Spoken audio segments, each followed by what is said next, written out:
Hey everyone, and welcome back to the Metaphysics Podcast. I'm Dennis Goddard. And I'm Louise Hicks. We are so glad you decided to join us for this deep dive. We are going to be exploring a concept that's been creating quite a buzz lately in the spiritual community: accessing your high-flying disc. Okay, now high-flying disc. Mm-hmm. I get it. It might sound a little out there, but trust me, there's some serious depth to this metaphor. We're going to unpack what it really means to tap into this state of being where things just kind of effortlessly click into place. I like it already. But before we go too far, let's break it down a little bit.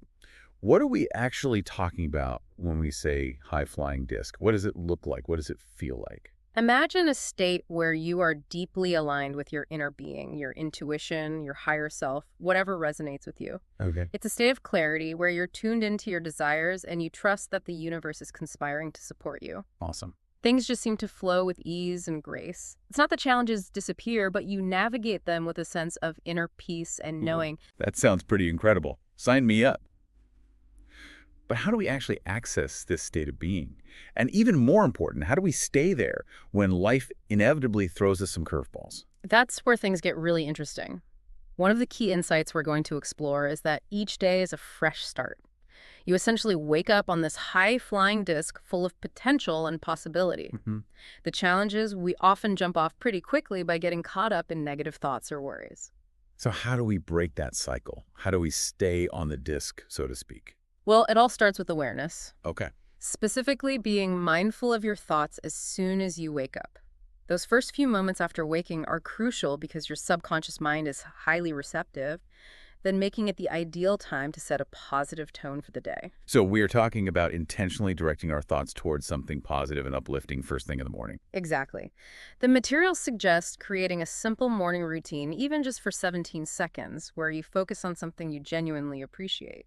It could be as simple as appreciating your warm bed, the sunlight streaming through your window, or the sound of birds singing.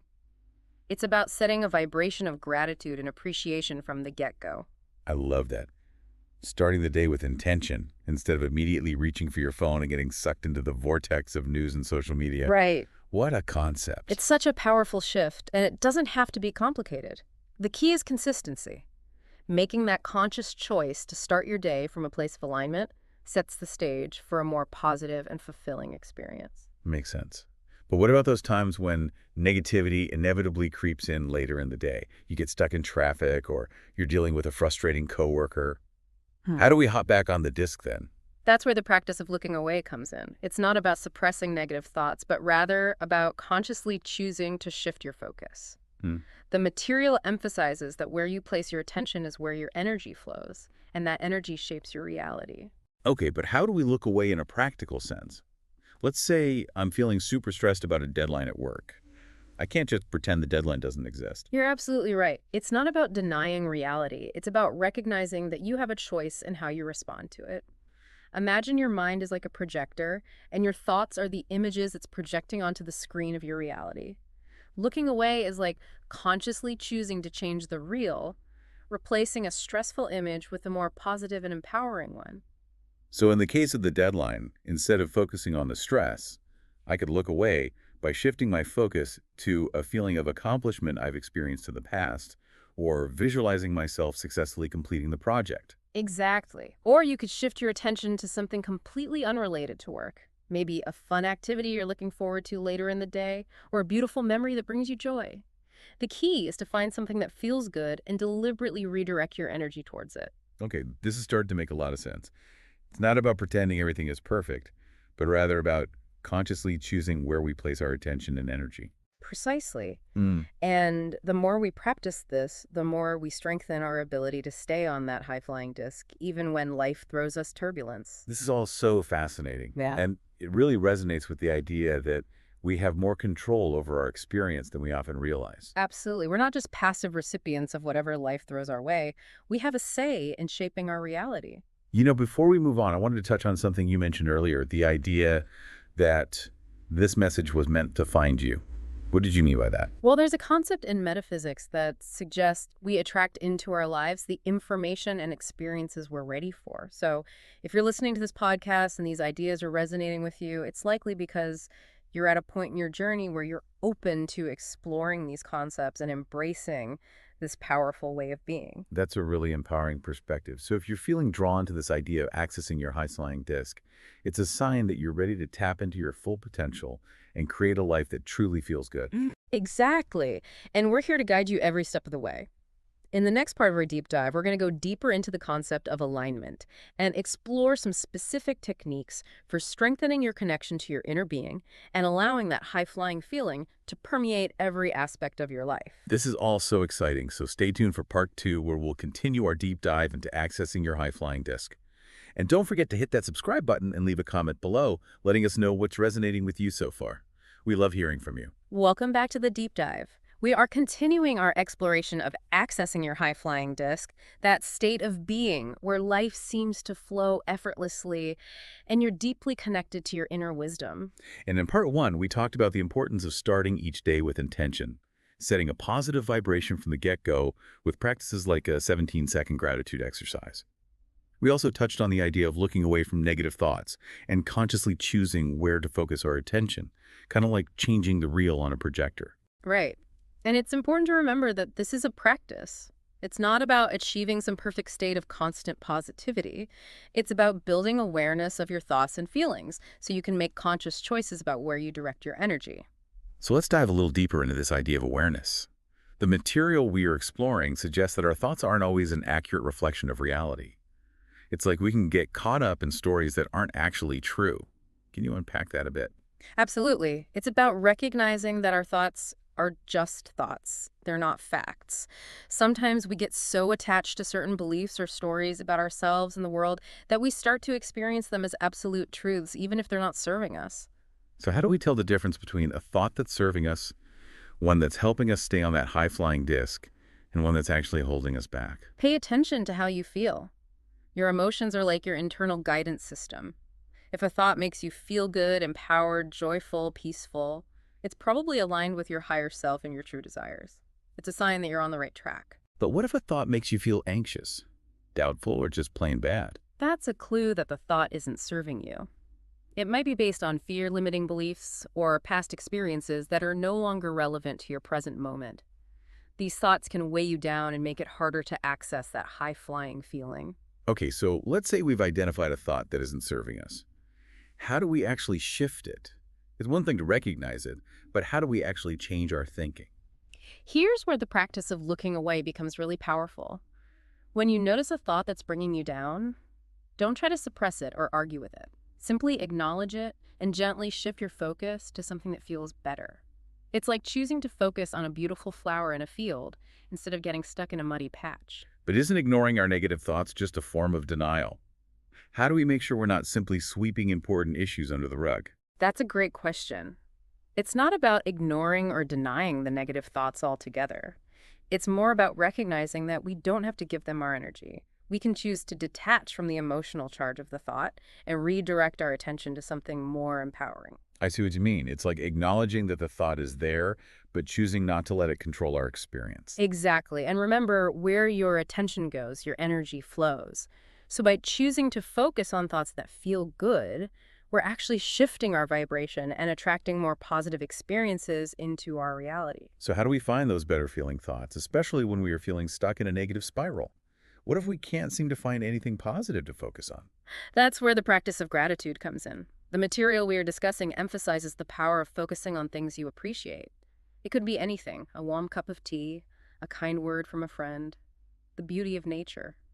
The key is to find anything that sparks a feeling of joy or appreciation. So even when it feels like there's nothing to be grateful for, we can always find something, even if it's something small, to shift our energy. Precisely. It's about training our minds to look for the good, to focus on the blessings, and to appreciate the little things.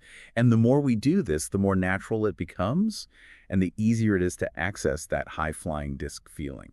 This all connects so beautifully with the idea of aligning with our true selves, with that inner wisdom that knows what's best for us. Absolutely. And that brings us to another important concept that the material explores the idea of allowing. Okay, what does allowing mean in this context? It means accepting that life is a journey with ups and downs. It's about letting go of the need to control every aspect of our experience and trusting that even the challenges are part of a larger plan. So it's not about pretending that everything is perfect all the time. It's about embracing the full spectrum of human experience. Exactly. And remember, even when you're experiencing challenges, you're still on the journey. You might be off your high-flying disc for a bit, but you haven't fallen off the path altogether. So how do we practice this allowing when things get tough? It's easy to say let go and trust the process, but it's a lot harder to actually do it when we are in the midst of a difficult situation. It starts with recognizing that resistance creates suffering.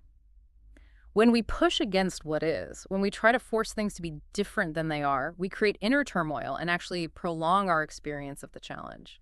So it's like trying to swim upstream. It takes a lot of energy and doesn't get us very far. Right. Instead, try shifting your perspective. Ask yourself, what can I learn from this experience? How can I grow from this challenge? So it's about finding the opportunity for growth even amidst the difficulties. Precisely. And remember, even when it feels like you are off course, your inner compass is still guiding you. Trust that you will find your way back to your high-flying disc even stronger and wiser than before.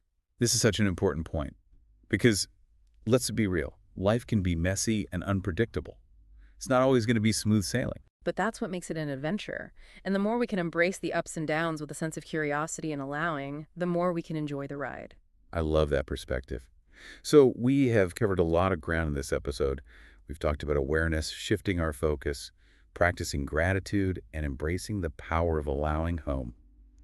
What are some key takeaways you would like our listeners to remember as we wrap up part 2? Here's what I would emphasize. You are a powerful creator. Your thoughts and feelings shape your reality. And while you can't always control what happens in the external world, you can always choose how you respond. That's a powerful reminder. And remember, accessing your high-flying disc is a practice, not a destination.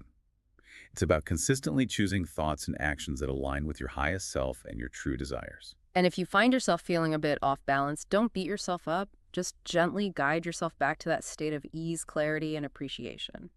This has been such an insightful conversation. Thank you so much for sharing your wisdom and insights with us. It's been a pleasure. And for everyone listening, we'll be back soon with part 3, where we'll explore even more practical tips and techniques for accessing your high-flying disc and creating a life that truly feels good. Stay tuned. And in the meantime, we encourage you to keep exploring these ideas and experimenting with what works for you. Remember, the power to shape your reality is always within you.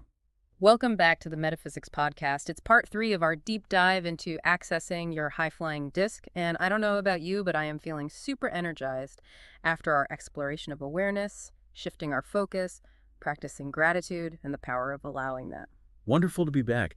We've covered some really powerful concepts in the previous parts, and now we're going to introduce a concept that kind of takes it all to a whole new level. Okay. Source energy. Source energy. Okay, I've heard that term before, but Yeah. to be honest, it still feels a little mysterious.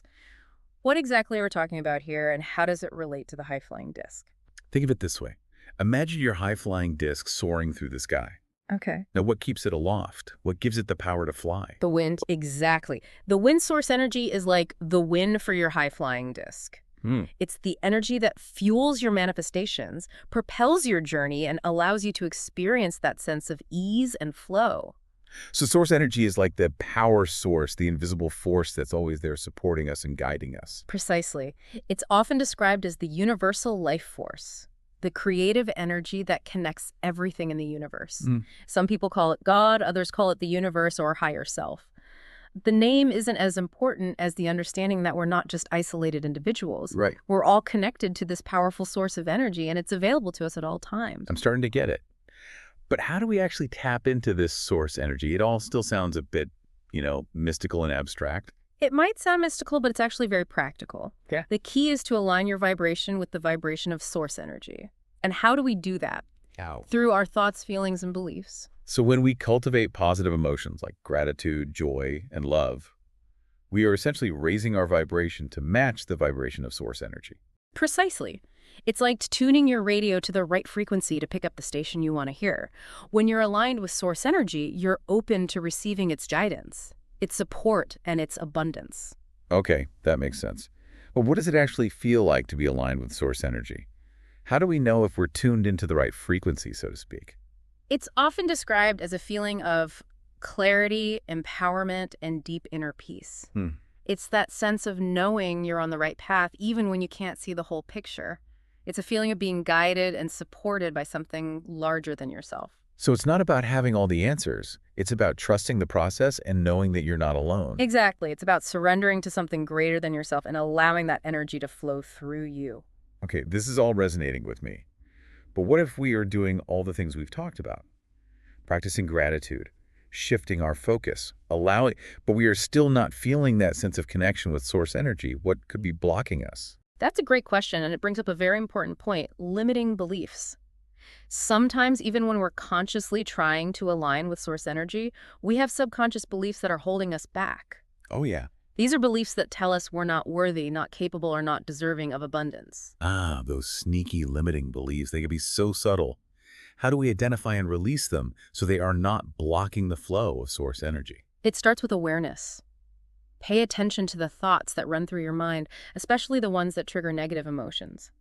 What are the underlying beliefs that are fueling those thoughts? So if we are feeling anxious about our finances, for example, the limiting belief might be, I'm not good with money or I'll never be financially secure. Exactly. Once you've identified a limiting belief challenge, its validity, ask yourself, is this belief really true? What evidence do I have to support it? Often, when we really examine our limiting beliefs, we realize they're based on old stories or past experiences that no longer hold true in our present reality. So we need to question those beliefs and see if they are actually serving us. But once we have identified a limiting belief, how do we actually release it? Once you've challenged the belief and recognized that it's not serving you, you can start to replace it with a more empowering belief. Okay. Affirm your worthiness, your capabilities, and your deservingness. For example, you could replace I'm not good with money with I'm capable of managing my finances and creating abundance. So it's not just about letting go of the negative. It's about replacing it with something positive and affirming. Exactly. It's about rewiring your thought patterns to align with the vibration of source energy. I'm really starting to see how all these concepts we've been exploring, awareness, shifting our focus, gratitude, allowing, and now source energy all weave together to create this powerful, tapestry of transformation. It's a beautiful process of aligning with our true selves and stepping into our full potential as creators. And remember, it's a journey, not a destination. That's such an important reminder. It's not about achieving some perfect state of being. It's about continuously evolving and expanding and allowing ourselves to be guided by that infinite source of wisdom and power that's always available to us. Beautifully said. And if you're feeling called to explore these ideas further, remember there are countless resources available to support you. Books, podcasts, workshops. There's a whole world of wisdom out there waiting to be discovered. And speaking of resources, we'd love to hear from you. What's resonating with you from this deep dive? What are your biggest takeaways? Share your thoughts and insights in the comments below. And don't forget to hit that like button and subscribe to our channel for more deep dives into the fascinating world of metaphysics. We believe that by sharing our experiences and supporting each other, we can create a ripple effect of positive change in the world. So let's keep the conversation going. Thanks for joining us on this incredible journey of exploring, accessing your high-flying disc. Until next time, keep reaching for that feeling of ease, clarity, and connection. It's always there waiting for you to discover it.